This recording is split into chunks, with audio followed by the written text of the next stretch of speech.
When you're growing full-size peas, you have to trellis them. Dwarf peas, the trellising is optional. It is helpful, but it is optional. But with a full-size pea, I'm 5'5", perfectly average, and they're already taller than me, so you've really got to give them something to climb on. And they love climbing up fences, and even just your white picket fence or any kind of chicken wire is dreamy for them, but chicken wire isn't strong. So you want to be sure that you're using solid T-posts. These are 1-inch solid wood. We're putting them 2 feet down into the ground. They're not the best, but they're not the worst. They do the trick.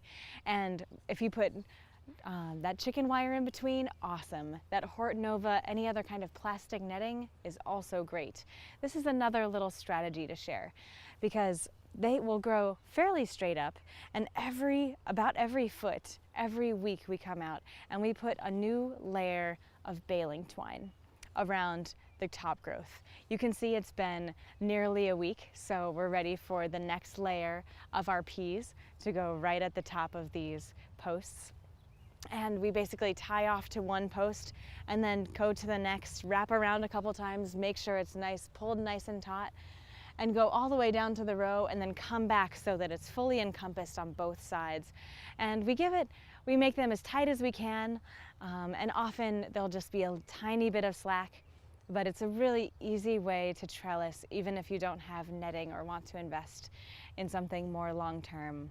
And sometimes, like this little guy, there will be extraneous stems that come out, and they're very easy to simply tuck in. Peas are delicate, so you definitely want to be gentle, but they love to wind around each other. So generally, with the tiniest suggestion, your peas will be right back on track in this scenario.